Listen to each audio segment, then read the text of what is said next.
ओम शांति। आवाज आ रही है? Good evening. हाँ, आप सभी का बहुत बहुत बहुत शुक्रिया, सभी जुड़ गए क्योंकि इम्पोर्टेंट मीटिंग भी है। लेकिन पहले हम क्या करेंगे, पहले हम बाबा की मुरली सुनेंगे जो कल की अधूरी है। आप सबको ज्ञात हो कि हम विशेष अभी 1969 की स्टडी कर रहे हैं। तो कल बाबा ने अव्यक्त मिलन की विधि सिखाई थी और जिसके अंदर बाबा ने 2 बातें हम बच्चों को पक्की कराई। और वो 2 बातें कौन सी थी?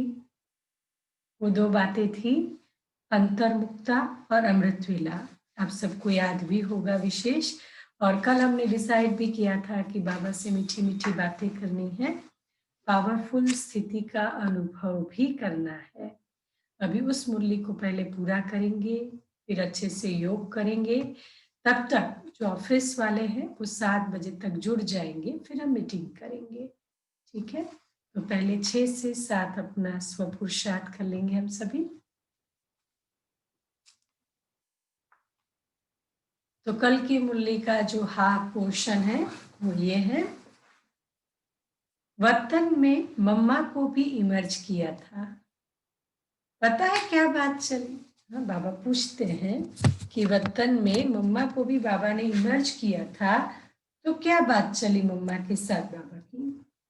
जब भी अव्यक्त मूल्य सुनते हैं तो सुनते सुनते उसको विजुलाइज करते जाए, उसमें खोते जाए तो बहुत अच्छे अनुभव होंगे।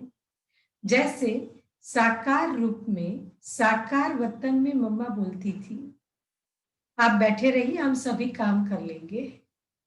साकार बाबा को मम्मा बोलती थी, आप बैठे रहिए हम सभी काम कर लेंगे। इसी रीति से वतन में भी यही कहा, हम सभी कार्य स्थापना के जो करने हैं वह करेंगे। आप बच्चों के साथ ही बच्चों को बहलाते रहिए। हाँ, मम्मा में कितना बड़प्पन है, देखिए। आप बच्चों के साथ बच्चों को बहलाते रहिए, हम सारे काम करेंगे। इस पे मनहर दादी की एक बात याद आ रही है और सचमुच यहाँ पे कोट करने जैसी है। एक बार बाबा, मम्मा और कुछ दादियां भी साथ में थी। हमारे लिए वो दादियां हैं, लेकिन तब तो बच्चे थे। तो बाबा ने कुछ पूछा कि इसका कैसे करना है बच्चों, आप बताओ। बड़े इनोसेंटली ही उन्होंने तो बोल दिया कि बाबा ऐसे ऐसे ऐसे ऐसे करो। तो मम्मा ऐसे ही देखती रहे, बिल्कुल ऑफिशियल। तो दादी को लगा कुछ तो गड़बड़ हो गई है। तो जब बाबा चले गए और फिर सब चले गए तो दादी मम्मा के साथ थे। तो दादी ने पूछा, मम्मा ऐसी क्या बात हुई जो आप थोड़ा, हमको ऐसी फीलिंग आई कि कुछ अच्छी बात नहीं लगी आपको, हमसे कोई गलती हो गई क्या? मम्मा ने कहा, नहीं नहीं कोई बात नहीं। तो बोला, नहीं मम्मा हमको ये फीलिंग आ रही है कि कुछ गलती हुई है। तो मम्मा ने कहा, आप किसको बोल रहे हो? आप बाबा को बोल रहे हो? आप विश्व के रचयिता को बोल रहे हो? कैसे बोल सकते हो आप? तो दादी ने बहुत ही सहज भाव से कहा, अरे बाबा ने पूछा तभी तो बोला हमने, ऐसे ही थोड़ी बोला है। तब मम्मा ने बहुत सुंदर जवाब दिया, हाँ अब बोल सकते हो क्योंकि आप सब बच्चे हो ना। सी, दादी की एज और मम्मा की एज में ज्यादा फर्क नहीं था, लेकिन मम्मा हमेशा भविष्य की स्मृति में रही कि मैं भविष्य महारानी हूँ, मैं भविष्य लक्ष्मी हूँ। तो अभी से वो संस्कार मम्मा में आने लगे। देह भान को किस हद तक मम्मा ने मिटाया होगा, देखिए। मम्मा और दादियों के बीच में ज्यादा फर्क कभी नहीं रहा। उसमें बड़ी दादी और मम्मा तो सेम क्लास में पढ़ते थे। तभी भी मम्मा ने कहा, आप सब तो बच्चे हो ना, बच्चे तो बोल सकते हैं ना बाप के सामने। ये था मम्मा का समर्पण। तो शुरू से मम्मा ने बाबा को यही कहा, बैठे रहो हम सब करेंगे।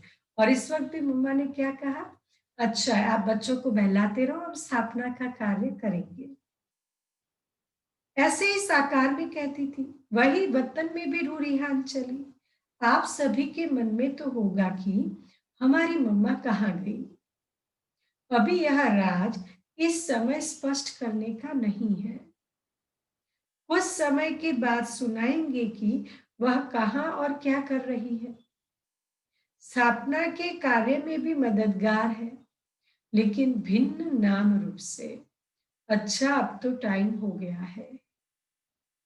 आज वतन में दूर से ही सवेरे से खुशबू आ रही थी। देखो अलग अलग दृश्य बाबा सुना रहे हैं। तो आज वतन में दूर से ही खुशबू आ रही थी, देख रहे थे कैसे स्नेह से चीजें बना रहे हैं। विशेष जब बाबा का दिन था, बाबा का अवतरण होता था, सब भोग बनाने जाते थे बाबा के पास। तो फिर दादी जी से पूछा, आपने देखा भंडारे में चक्कर लगाया? अब दादी भी नई नई जिम्मेदारी संभाल रही थी ना। और ये बात है 25 तारीख की। 21 तारीख को संस्कार हुआ, उसके बाद बाबा दूसरी बार आए तो दादी को पूछा, आपने चक्कर लगाया? इस तरह बाबा ने दादी को ट्रेनिंग दिया। और जो बाबा के पुराने बच्चे हैं, हमारी शारदा बहन है और भी कोई होंगे, उनको मालूम है कि जब शुरू शुरू में हम लोग जब जाते थे मधुबन में, दादी हर डिपार्टमेंट में चक्कर लगाते थे। सिलाई डिपार्टमेंट, किचन डिपार्टमेंट, और ये दादी का रोज का रूटीन था। सुबह सुबह नाश्ते के बाद हर डिपार्टमेंट वालों से दादी जी मिलेंगी और हर डिपार्टमेंट को बहलाएंगे। और देखो बाबा ने ट्रेनिंग कैसे दी दादी को। ये वाणी आप सुन रहे हो, बाबा ने दादी को कहा आपने चक्कर लगाया, मतलब इनडायरेक्टली बाबा ने दादी को टीचिंग दी कि आपको चक्कर लगाना है। यह स्नेह ही अविनाशी बनाता है। अविनाशी स्नेह है ना, याद हर एक की पहुंचती है, उसका रेस्पॉन्ड लेने के लिए अवस्था चाहिए। रेस्पॉन्ड फौरन मिलता है। जैसे साकार में बच्चे बाबा कहते थे तो बच्चों को रेस्पॉन्ड मिलता था, तो रेस्पॉन्ड अब भी फौरन मिलता है। लेकिन बीच में व्यक्त भाव को छोड़ना पड़ेगा, तभी उस रेस्पॉन्ड को सुन सकेंगे। Point underline. एक बार की बात है कि किसी ने बाबा से कहा कि बाबा मैं आपको बहुत कुछ सुनाता हूँ लेकिन आप जवाब नहीं देते हो। तो बाबा ने मीठी मुस्कान दी और बाबा शांत रहे, साक्षी होके देखते रहे। अब ये हमारी एक वरिष्ठ भाई या दादी सुन रहे थे सारी बातें। फिर उनको अलग से बुलाया, बोला बाबा आपके जवाब नहीं देता है। तो बोला बिल्कुल नहीं, साकार में तो तुरंत ही देते थे, अभी तो हम बोलते बाबा जवाब ही नहीं देता है। बोला अच्छा बाबा से कैसे बात करते हो? बोला जो बोलना है सुना देते हैं हम तो। फिर दादी ने कहा अच्छा सुनाने के बाद आप चुप रहते हो? नॉन स्टॉप चला, मुझे सुनाना है बाबा को, बाबा ऐसे ऐसे ऐसे ऐसे हुआ। अब सुनाने के बाद फिर बात तो पूरी हो गई। अब फिर याद आया काम क्या करना है, इसने क्या कहा था, उसने क्या कहा था। अब मैं सुनाने के बाद मैं आत्मा कितनी सोल कॉन्शियस होती हूँ, कितना मैं वो लाल लाल गोले को देखती हूँ। मम्मा की बात याद है ना कल की? हाँ, मम्मा को पूछते थे बाबा कैसा है, बोला लाल लाल गोल गोल देखते रहो। और दादियां कहती हम रात की रात उसमें बैठ जाते थे। तो फिर मैं किस तरह इस बाबा को देखूं, और ये इसमें कंफ्यूज नहीं हो जाओ। बिंदु बाबा समझ में आता है, ब्रह्मा बाबा समझ में आता है, जो समझ में आता है बाबा को देखो ना। बाप दादा इन सब डिफरेंस में नहीं जाओ, इसमें और ही ज्यादा कॉम्प्लिकेटेड योग बनता है। हमारा सहज याद कॉम्प्लिकेटेड योग बन जाता है। इसीलिए इन सब खटपट में नहीं जाओ, सीधा बस बाबा को जिस रूप में देखना है बाबा को बातें बोल दो, बाबा भाव को सुन लेता है, फिर शांत हो जाओ, फिर देखते रहोगा। हर एक का ये व्यक्तिगत अनुभव होगा। बाबा का रिप्लाई मिलता है टचिंग के रूप में। कैसे पता चले कि मेरी टचिंग राइट है कि रॉन्ग है? ये भी तो क्वेश्चन है ना। जब बाबा की टचिंग मिलती है और मन शांत हो जाता है, उस बात को लेके समझ लो ये परमात्मा की टचिंग है।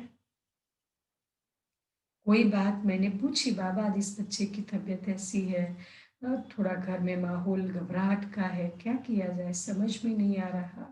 हमने बाबा से आगे बात रखी और फिर बाबा को देखते रहे और बाबा ने कुछ टचिंग दिया।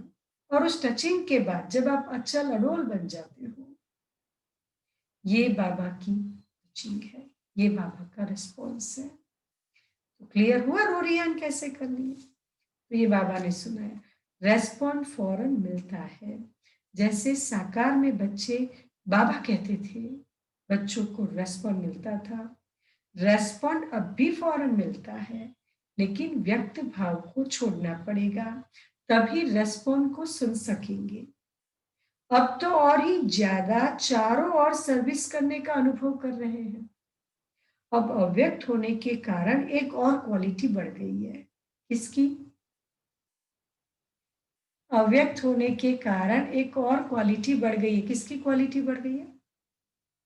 ब्रह्मा बाबा की। करेक्ट आंसर है जो भी दे रहे हैं। अब अव्यक्त होने के कारण एक और क्वालिटी बढ़ गई है। कौन सी मालूम है? वह यह है, पहले तो बाहरयामी था, अभी अंतर्यामी हो गया हूं। अव्यक्त स्थिति में जानने की आवश्यकता नहीं रहती, स्वतः ही एक सेकंड में सभी का नक्शा देखने में आ रहा है। इसीलिए कहते हैं कि पहले से एक और गुण बढ़ गया। पहले तो शरीर की एक लिमिट रहती थी, अभी तो बाबा सबको देख पाता है। हाँ, तो बाबा कहते अब तो मैं हूं ही अव्यक्त। पहले तो बाबा अव्यक्त स्थिति में जाके बच्चों को मदद करते थे। इसमें भी एक अनुभव सुनाना चाहूंगी कि लच्छू दादी बाबा को पीछे मसाज करती थी बैक में। 90 ईयर्स एज, तो जो शरीर को ट्रीटमेंट देनी है वो तो देनी ही थी। तो एक दिन बाबा के पीछे सरवट पड़ी थी, लाल लाल नहीं, जैसे पट्टे की सरवट होती है। तो बोला बाबा ये आपको किसने मारा है? जैसे नहीं कोई जैसे लेदर के पट्टे से और चाबुक से मारता, ऐसी सरवट थी। बाबा ने बहुत सुंदर जवाब दिया, बच्ची को मार पड़ रही थी विकार के लिए। बच्ची दिल से बाबा को याद कर रही थी, तो बाबा वहां थे। सी बाबा ने साकार में रह के अव्यक्त स्वरूप द्वारा सेवा की, लेकिन तब बाबा को क्या करना पड़ता था? बात करते करते बाबा गुम हो जाते थे, या बाबा बीच बीच में अव्यक्त हो जाते थे बच्चों की आहट सुनकर, और वहां बाबा का अव्यक्त स्वरूप पहुंच जाता था। ये बाबा की स्थिति थी। तो अव्यक्त स्थिति बनानी पड़ती थी, और अब अव्यक्त हो ही गए। स्वतः एक सेकंड में सभी का नक्शा देखने में आ जाता है। इसीलिए कहते हैं कि पहले से एक और गुण बढ़ गया है। अव्यक्त स्थिति में तो खुशबू से ही पेट भर जाता है। नीचे खाना बन रहा है, बाबा को खुशबू आ रही है, तो बोल रहे हैं अव्यक्त स्थिति में तो खुशबू से ही पेट भर जाता है। आप लोगों को मालूम है, एक मुख्य शिक्षा बच्चों के प्रति दे रहे हैं। अब सर्विस तो करनी ही है, या तो सभी बच्चों की बुद्धि में लक्ष्य है और लक्ष्य को अर्पण भी करेंगे, लेकिन इस लक्ष्य को पूर्ण करने के लिए बीच में एक मुख्य विघ्न आएगा। वह कौन सा पता है? मुख्य विघ्न सर्विस में बाधा डालने के लिए कौन सा आएगा?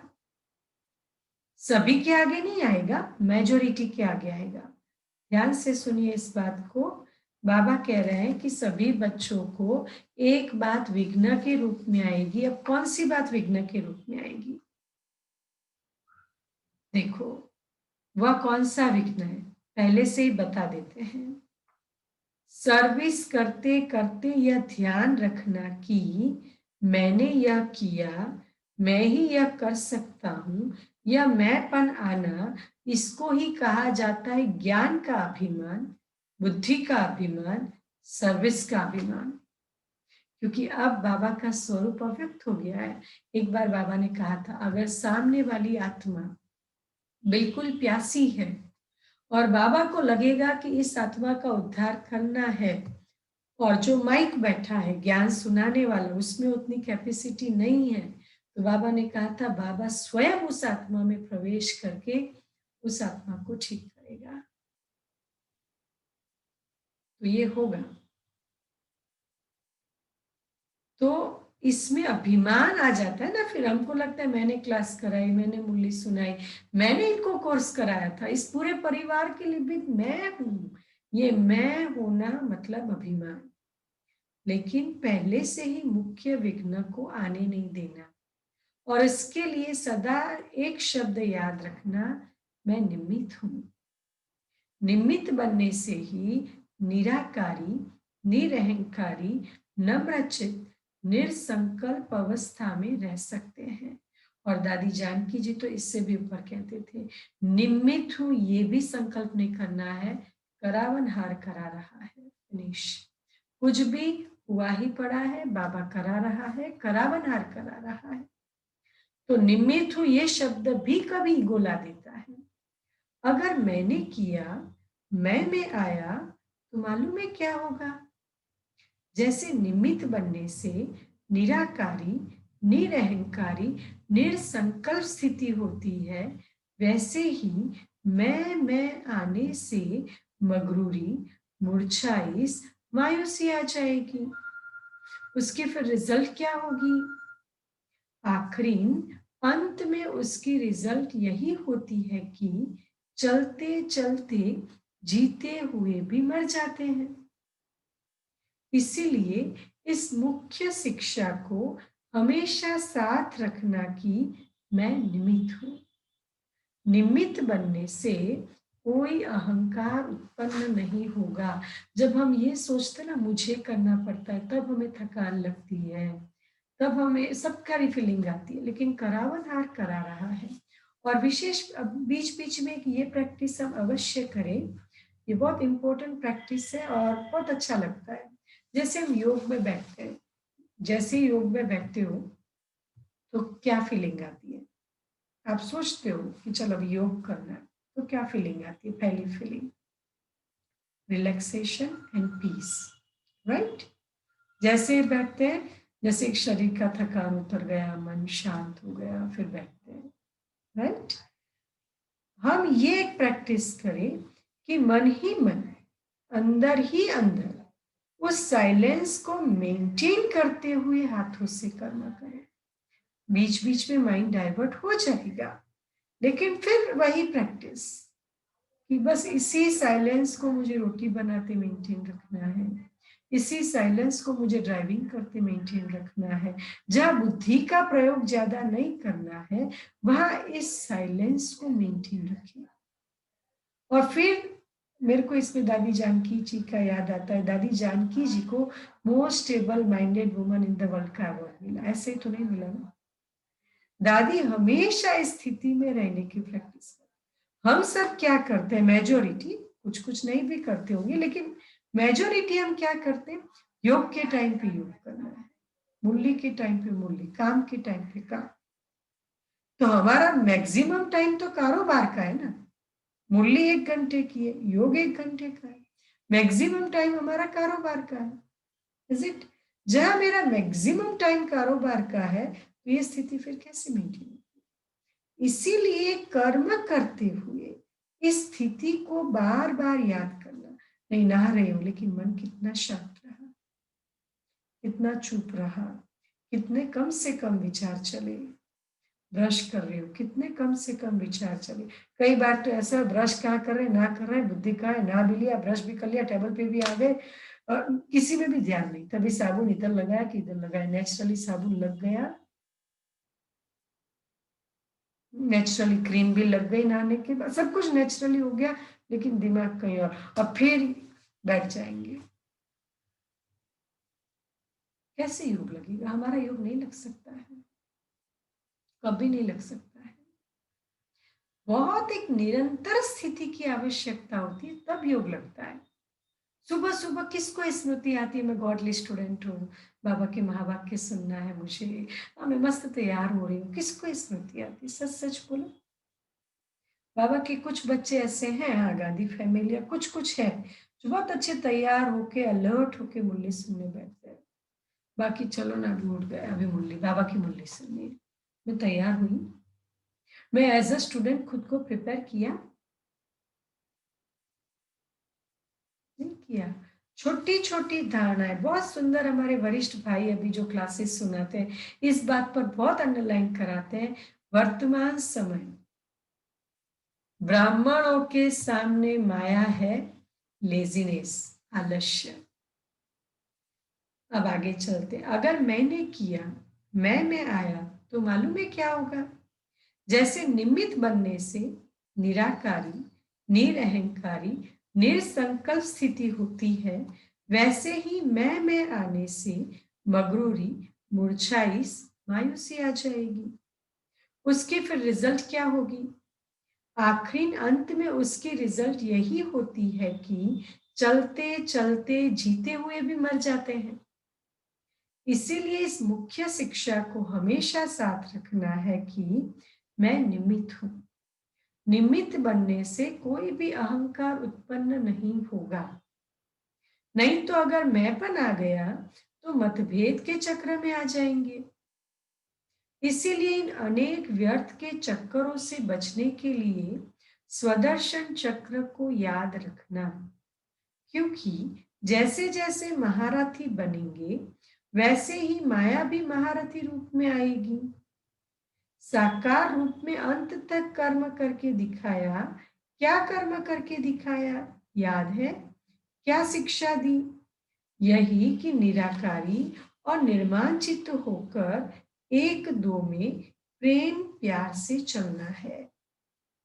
आपस में मियाँ बीबी की नहीं बनती है, दूसरों की बात छोड़ो। मैक्सिमम घर में ये है, एक नॉर्थ एक साउथ, एक वेस्ट एक ईस्ट, एक आसमान एक जमीन। Is it?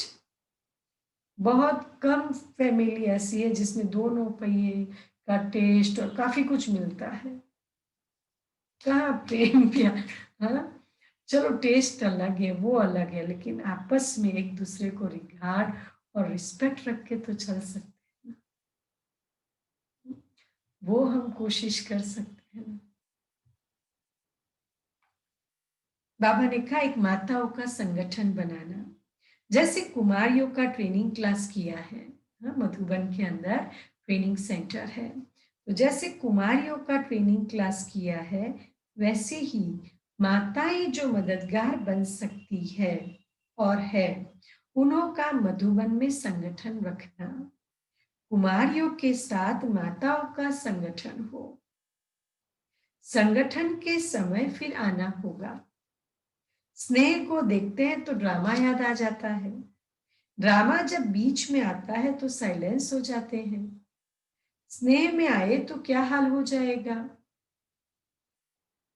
नदी बन जाएंगे, लेकिन नहीं ड्रामा। कितना अच्छा है। स्नेह को देखते हैं तो ड्रामा याद आ जाता है। ड्रामा जब बीच में आता है तो साइलेंस हो जाते हैं, चुप चुप हो जाते हैं। स्नेह में आए तो क्या हाल हो जाएगा? नदी बन जाएंगे, लेकिन नहीं ड्रामा है।